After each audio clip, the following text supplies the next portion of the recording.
టేస్టీగా క్రంచీగా ఉండే పల్లి పట్టీలను ఇంట్లోనే ఈజీగా ఇలా ప్రిపేర్ చేసుకోవచ్చు. వీటిని ప్రిపేర్ చేయడానికి 1/2 kg బెల్లంని వాటర్ పోసి నానబెట్టుకోవాలి. దీన్ని నానబెట్టే టైం లేకపోతే స్టవ్ పైన పెట్టి కరిగించుకోవాలి. ఇవి కటుకు బెల్లంతో చేస్తే చాలా క్రిస్పీగా వస్తాయి. నార్మల్ బెల్లంతో కూడా చేసుకోవచ్చు. 1/2 kg బెల్లంకి కేజీ వరకు పల్లీలు పడతాయి. ముకుట్లో పల్లీలను కొద్ది కొద్దిగా వేసి లో ఫ్లేమ్లో రోస్ట్ చేసుకోవాలి. వీటిని బాగా కలుపుతూ వేయించుకోవాలి. అప్పుడే అన్నీ ఒకేలాగా వేగుతాయి. పల్లీలన్నీ మంచిగా వేగిన తర్వాత ఒక ప్లేట్లోకి తీసుకొని చల్లారబెట్టుకోవాలి. ఇవి చల్లారిన తర్వాత చేతితో కానీ చపాతీ కర్రతో కానీ ఇలా నలుపుతూ పల్లీలన్నీ పొట్టు తీసి పెట్టుకోవాలి. పల్లీలన్నీ ఇలా నీట్గా పొట్టు తీసుకొని పక్కన పెట్టుకోవాలి. కరిగించి పెట్టుకున్న బెల్లంని ఇలా స్ట్రైనర్తో వడపోసుకోవాలి. బెల్లంలో ఏదైనా చెత్త ఉంటే స్ట్రైనర్లోకి వచ్చేస్తుంది. దీన్ని ప్రిపేర్ చేయడానికి ముకుడు కానీ వెడల్పుగా ఉండే గిన్నె కానీ తీసుకోవాలి. ఎందుకంటే ఇది మరగబెట్టేటప్పుడు కలపడానికి ఈజీగా ఉంటుంది. బెల్లం మంచి పాకం వచ్చేదాకా ఇలా మీడియం ఫ్లేమ్లో కలుపుతూ మరగబెట్టుకోవాలి. వీటిని మనం ఇంట్లోనే ప్రిపేర్ చేసుకుంటే చాలా హైజీనిక్గా టేస్టీగా ఉంటాయి. స్వీట్స్ అంటే ఇష్టం ఉన్న వాళ్ళు ఇలా పల్లి పట్టీలను చేసి స్టోర్ చేసుకుంటే స్వీట్ తినాలనిపించినప్పుడు వీటిని తినొచ్చు. వీటిని బెల్లము పల్లీలతో చేస్తాం కాబట్టి ఇవి హెల్త్కి కూడా మంచివి. పాకం మంచిగా వచ్చిందో లేదో చెక్ చేయడానికి ఈ బెల్లం పాకంని వాటర్లో ఒక డ్రాప్ వేయాలి.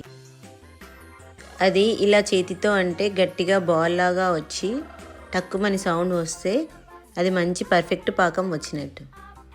పాకం మంచిగా వచ్చిన తర్వాత దీంట్లో 1/2 teaspoon soda, 1 teaspoon oil వేసి ఒక్క నిమిషం ఇలా కలుపుకోవాలి.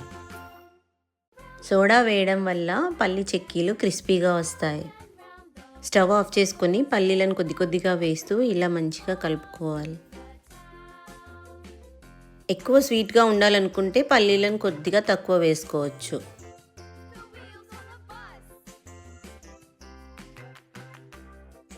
పల్లీలు బెల్లంతో మంచిగా కలిసేలాగా ఇలా కలుపుకోవాలి.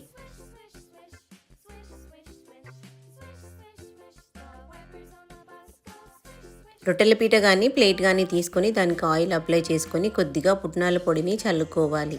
పుట్నాల పొడి చల్లడం వల్ల అది పీటకు అంటుకోకుండా ఉంటుంది. దీనిపైన మనం ప్రిపేర్ చేసుకున్న ఈ పల్లీల ముద్దను వేసుకోవాలి. ఇదంతా వేడిగా ఉన్నప్పుడే చేసుకోవాలి. చల్లారిపోతే అది గట్టిగా అయిపోతుంది. ఒకవేళ అది మిస్టేక్లో గట్టిగా అయితే దాన్ని మళ్ళీ స్టవ్ పైన పెట్టి వేడి చేసుకుంటే నార్మల్గా అవుతుంది. దీన్ని చేతితో కానీ చపాతీ కోలతో కానీ ఇలా పల్చగా స్ప్రెడ్ చేసుకోవాలి. దీన్నంతా ఇలా ఒక స్క్వేర్ షేప్ వచ్చేలాగా నీట్గా స్ప్రెడ్ చేసుకున్న తర్వాత నైఫ్తో కట్లు పెట్టాలి.